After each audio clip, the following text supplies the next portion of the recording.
स्वागत है आपका और एक नई वीडियो में और एक नए टॉपिक के साथ। Pakistan jealous of Saudi Arabia, big announcement, Pakistan चीखा। तो चलिए दोस्तों वीडियो स्टार्ट करते हैं, क्योंकि सऊदी अरेबिया का कुछ अनाउंसमेंट होता है तो पाकिस्तान की तो चीखें ही निकल जाती है। वैसे भी धज्जियां उड़ती है। वीडियो स्टार्ट करते हैं, आशा करेंगे पसंद आएगा, और पसंद आए तो लाइक और शेयर जरूर से कर दीजिएगा। और चैनल पर पहली बार आए, सब्सक्राइब नहीं किया तो सब्सक्राइब जरूर से कर दीजिए। चलिए स्टार्ट करते हैं। इस पर दुनिया भर की नजरों के साथ साथ आलमी सतह पर दबाव भी बढ़ेगा ऑब्वियसली, और सवाल उठेगा कि क्या पाकिस्तान भी सऊदी अरब के बाद सऊदी अरेबिया से खबर सामने आ रही है। मोहम्मद बिन सलमान ने सऊदी की पॉलिसीज को बहुत ज्यादा मॉडर्नाइज किया और अब तो खबर ये सामने आ रही है कि हिस्ट्री में पहली दफा सऊदी अरेबिया से एक पार्टिसिपेंट, एक खातून को भेजा जा रहा है मिस यूनिवर्स के लिए कि वहां जाकर पार्टिसिपेट करे। तो सर अगर ऐसा है तो ये तो आलम इस्लाम पर बहुत गहरा इसका असर होगा। ये जितना ये चाइल्ड अब्यूज से लेके जहालत, ये वो सब हलाल है। सऊदी अरेबिया है तो उसे चाहिए कि वो जिस तरह का मुल्क है, लाइक वहाँ पे आपको पता है उम्रा हज ये सब कुछ होता है, तो वहाँ पे इस तरह के काम तो अच्छे नहीं ना लगते। अब अंदाजा करें कि किसके ऊपर डिबेट हो रही है। सर पिटन पड़ गया है, मातम हो रहा है कि ये सऊदी अरेबिया कर क्या रहा है, MBS कर क्या रहे हैं, इन्होंने किस तरफ लेकर जाना है मुसलमानों को और इस्लाम को। बस करो। मुझे MBS इसलिए पसंद है कि वो विजनरी है।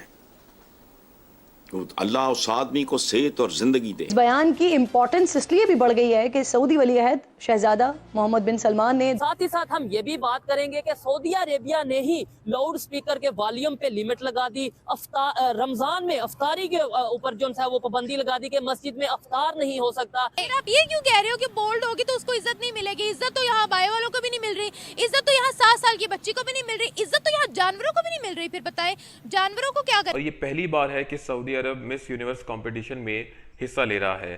मॉडर्नाइज कर रहे हैं। इससे पहले ड्राइविंग लाइसेंस औरतों को इशू किए। हेलो फ्रेंड्स, जय हिंद। हिंदुस्तान स्पेशल में आपका स्वागत है दोस्तों। इतिहास में पहली बार सऊदी अरब का झंडा मिस यूनिवर्स में दिखाई देगा। 27 साल की मॉडल मिस यूनिवर्स स्टेज पर सऊदी अरब के झंडे को लेकर उतरेगी। सऊदी अरब की इस मॉडल का नाम रूमी अल कताहनी है, जो पहले भी सौंदर्य प्रतियोगिता में हिस्सा ले चुकी है। इंस्टाग्राम पर उनके 10 लाख से ज्यादा फॉलोअर्स हैं। सोमवार को उन्होंने घोषणा की कि वह मिस यूनिवर्स प्रतियोगिता में सऊदी अरब को रिप्रेजेंट करने जा रही हैं। मिस यूनिवर्स दुनिया की सबसे लोकप्रिय सौंदर्य प्रतियोगिता है। अरबी में इंस्टाग्राम पर उन्होंने लिखा, मिस यूनिवर्स 2024 प्रतियोगिता में भाग लेने पर मैं सम्मानित महसूस कर रही हूँ। प्रतियोगिता में पहली बार सऊदी अरब साम्राज्य पहुंचेगा। इस घोषणा के साथ मॉडल ने अपनी खूबसूरत तस्वीरें साझा की। इसमें वह सऊदी अरब का झंडा पकड़े हुए दिखाई दे रही थी। रूमी का जन्म रियाद में हुआ था। कई वैश्विक प्रतियोगिताओं में वह हिस्सा ले चुकी हैं। अब पाकिस्तानी मीडिया सऊदी अरब के इस बड़े ऐलान से जला भुना बैठा है और पाकिस्तानी मीडिया ये चर्चा कर रहा है कि देखो सऊदी अरब भी मिस यूनिवर्स प्रतियोगिता में हिस्सा लेने जा रहा है। सऊदी अरेबिया से खबर सामने आ रही है। मोहम्मद बिन सलमान ने सऊदी की पॉलिसीज को बहुत ज्यादा मॉडर्नाइज किया और अब तो खबर ये सामने आ रही है कि हिस्ट्री में पहली दफा सऊदी अरेबिया से एक पार्टिसिपेंट, एक खातून को भेजा जा रहा है मिस यूनिवर्स के लिए कि वहां जाकर पार्टिसिपेट करे। जिस तरीके से मोहम्मद बिन सलमान सऊदी की पॉलिसीज को अपग्रेड कर रहे हैं, अपडेट कर रहे हैं, मॉडर्नाइज कर रहे हैं। इससे पहले ड्राइविंग लाइसेंस औरतों को इशू किए गए। इससे पहले ये भी कहा गया कि औरतें जो चाहे वो पहने, रियासत का अमल दखल नहीं होगा। अब मिस यूनिवर्स के लिए एक पार्टिसिपेंट को भेजा जा रहा है, रूमी अल कतानी जिनका नाम है। आए बढ़ते हैं अवाम को इस बारे में बताते हैं, क्या रिव्यू देती है अवाम इस बारे में कि सऊदी को ऐसा करना चाहिए, नहीं करना चाहिए? नहीं, क्यों? सऊदी अरेबिया एक तो इस्लामिक ममालिक है और आप ऊपर से उसको मिस यूनिवर्स के पार्टिसिपेंट बना के भेज रहे हो, तो मेरे ख्याल से तो बिल्कुल नहीं भेजना चाहिए था। क्यों नहीं भेजना चाहिए? क्योंकि हमारे इस्लाम में नहीं है। फिर पाकिस्तान से क्यों गई? हमारी भी तो मिस यूनिवर्स के लिए सिलेक्ट हुई थी। मिस यूनिवर्स के पता नहीं मिस वर्ल्ड नहीं होना चाहिए था, होना ही नहीं चाहिए था। हमारे इस्लाम में ही नहीं अलाउ, तो आप कैसे कह रहे हो कि हाँ पाकिस्तान या सऊदी हो, नहीं होना चाहिए था। नहीं होना चाहिए था। क्या औरत को किस तरह से ट्रीट करना चाहिए फिर ये बताएं? औरत को इज्जत देनी चाहिए, ठीक है। पहली बात ये कि अगर आप ये कह रहे हैं कि औरत को इज्जत नहीं मिल रही और अगर वो बोल्ड कपड़े पहन रही है तो उसको इज्जत मिलेगी भी नहीं, ठीक है। बोल्ड कपड़े अगर पहनेगी तो उसको हम इज्जत नहीं देंगे। हमारे इस्लाम में अलाउ ही नहीं है ना। आप देखें कि हमारे नबी ने हमें क्या कहा है, हमें यही कहा है ना कि आप खुद को ढांप के रखें। हमें सूरत इनफाल में साफ साफ कहा गया है कि आप अपनी औरतों के मतलब इस तरह चलें कि उन्होंने फुल खुद को कवर किया हो, वो पता चले कि वो मुसलमान घराने अबाया नहीं पहना हुआ? नहीं पहना हुआ, लेकिन सर पे स्कार्फ लिया है, मुझे पहचाना जाएगा कि मैं एक मुसलमान घराने से औरत। जी, खुद पूरा कवर है, कोई बोल्ड किस्म के कपड़े नहीं पहन। अबाया तो फिर भी नहीं पहना क्योंकि हम इस्लामिक कंट्री में रहते हैं ना, तो वो तो फिर इस हिसाब से तो यहाँ शरिया लॉ होना चाहिए था, ठीक है ना? होना चाहिए था कि नहीं होना चाहिए था, ये बताइए।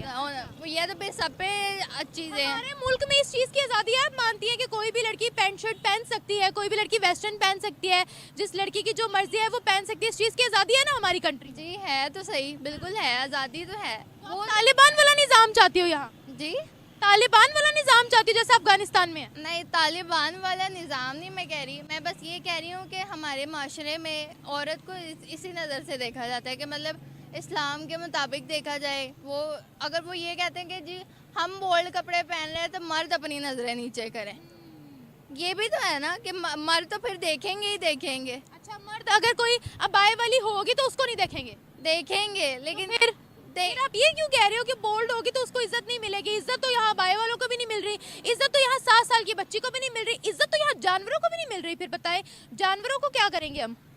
देखिए मेरी बात सुने, मेरा तो सिंपल सा ये पॉइंट है मैं आपका पॉइंट समझ गई हूँ, लेकिन जहाँ आपने बात की है कि अगर कोई बोल्ड कपड़े पहनेगी तो उसको इज्जत नहीं मिलेगी भाई। नहीं, मैंने तो ये नहीं कहा, मैंने कहा रिकॉर्ड हुआ है। रुके, मैंने ये नहीं कहा कि बोल्ड कपड़े नहीं पहनेगी तो नहीं इज्जत मिलेगी। मैंने कपड़े पहनेगी तो नहीं मिलेगी। आपके सामने कोई पैंट शर्ट वाली लड़की आ जाए, आप उसकी इज्जत नहीं करोगे? मैंने ये नहीं कहा कि बोल्ड कपड़े नहीं पहनेगी तो बोल्ड कपड़े पहनेगी तो बिल्कुल नहीं इज्जत मिलेगी। औरत, हर इंसान को इज्जत मिलनी चाहिए, चाहे वो मिलनी चाहिए ना, बिल्कुल मिलनी साथ ही चाहिए। साथ हम ये भी बात करेंगे कि सऊदी अरेबिया ने ही लाउड स्पीकर के वॉल्यूम पे लिमिट लगा दी। रमजान में अफ्तारी के ऊपर जो है वो पाबंदी लगा दी कि मस्जिद में अफ्तार नहीं हो सकता। साथ ही साथ रिलीजियस टॉलरेंस भी वहाँ पे बहुत ज्यादा देखने को मिल रहा है। ये सब चीजें पाकिस्तान में क्या मौजूद हैं? अगर नहीं तो क्यों नहीं, और अगर मौजूद हैं तो दिखती क्यों नहीं? इसी हवाले से हम बात करेंगे। हमारे साथ अमीर अली डिल्लू साहब मौजूद हैं। बड़ी जबरदस्त बात करते हैं। जब भी हम गुजरांवाला आते हैं कोशिश करते हैं इनके साथ एक प्रोग्राम जरूर किया जाए। अस्सलाम वालेकुम। वालेकुम अस्सलाम जी, नमस्ते। अच्छा, और सत श्री अकाल। जबरदस्त हो गया जी। बड़ी अच्छी बात है कि आपको पता है कि हमारे देखने वाले मुस्लिम भी हैं, हिंदू भी हैं, क्रिश्चियन भी हैं, सभी मजहब से लोग देखते हैं और आपने सभी को ग्रेटिंग्स दी। सबसे पहले सवाल ये है, क्या कहना चाहेंगे, आपकी क्या सोच है? वो जो इचरा में वाकया पेश आया, आप सर तन से जुदा वालों के साथ खड़े हैं या फिर जिसने इस वाकये में अपना मतलब यह है कि उस लेडी को बचाया उनके साथ खड़े हैं? मतलब इस वाकये पे क्या कहना चाहेंगे? सबसे पहले जिस लेडी ने बचाया मैं उनके साथ खड़ा हूँ। जबरदस्त हो गया। और दूसरा ये जो सर तन से जुदा वाली सीन है ना, हाँ, ये तो छोटे दिमाग, माजरत के साथ अगर किसी को बुरा लगे तो ठीक है, ये वो लोग हैं जिनको उनका माइंड पूरा डेवलप ही नहीं हुआ। ठीक हो गया। इसकी मैं आपको मिसाल ऐसे दे सकता हूँ, जैसे कुछ लोग अब नॉर्मल नहीं होते, जिसको साइको कहा जाता है, उनको पूरी अवेयरनेस ही नहीं होती, पूरा इल्म ही नहीं होता, ना उनको दीन का इल्म होता है। जो भी रिलीजन है जिसको फॉलो कर रहे हैं, मैं गारंटी देता हूँ कि उन्हें उस अपने रिलीजन का पूरा इल्म नहीं होता, नंबर 1। नंबर 2, उनको दुनियावी इल्म भी नहीं होता, उनका शऊर भी बंद होता है। थैंक यू दोस्तों, वीडियो को यहाँ तक देखने के लिए। और इन घटिया सोच रखने वाले पाकिस्तान को कौन समझाए भाई, उसको ये पता ही नहीं है। हालांकि करंट ही टाइम ऐसा चल रहा है, लेकिन आने वाले टाइम में आपको कोई धर्म से जानने वाला नहीं है। अभी भी ऐसा ही है, लेकिन आने वाले टाइम में तो ये 0% हो जाएगा। अभी थोड़ा बहुत आपको जानने को मिल जाएगा कि भाई कौन से देश से हो, कौन से धर्म से बिलोंग करते हो वगैरह, रिलीजन क्या है आपका, सब कुछ ये पूछा जाता है। लेकिन अब आने वाला जो टाइम है वो ये इन बातों के लिए है ही नहीं किसी के पास भाई। आने वाला जो टाइम, अभी जो इंसान हम काम करते हैं, जैसे होटल में खाना खाने जाते हैं तो एक वेटर हमें खाना परोसने के लिए आता है, अब रोबोट आ रहे हैं। तो क्या वो रोबोट को पूछा जाएगा कि क्या भाई तू मतलब मुसलमान है, क्या तू हिंदू है? यह है तो पाकिस्तानियों, आप सऊदी अरेबिया ऑलरेडी समझ चुका है, वो आपसे बहुत बुद्धिशाली टैलेंटेड कंट्री है। उसको पता है आने वाले टाइम में क्या होने वाला है, क्योंकि वहां पे तो भाई तेल के खजाने थे अब तक, ठीक है, क्रूड ऑयल वहां से। तो अब तो वो ज्यादातर कंट्रीज जो है वो क्लाउड जो ये अभी हो रहा है, जिस हिसाब से वातावरण आप देख रहे हो कितना गंदा हो रहा है, उस हिसाब से वो भी समझ रहा है कि आने वाला जो टाइम है वो इलेक्ट्रिक पे गाड़ियां वही चलने वाली है। तो इसकी वैसे भी जरूरत दुनिया को इतनी मात्रा में नहीं रहेगी जितनी अभी हो रही है, ठीक है। तो सऊदी अरेबिया को पता है कि आने वाले टाइम में कंधे से कंधा मिला के हमें चलना पड़ेगा, तब जाके हमारी आवाम टिकेगी।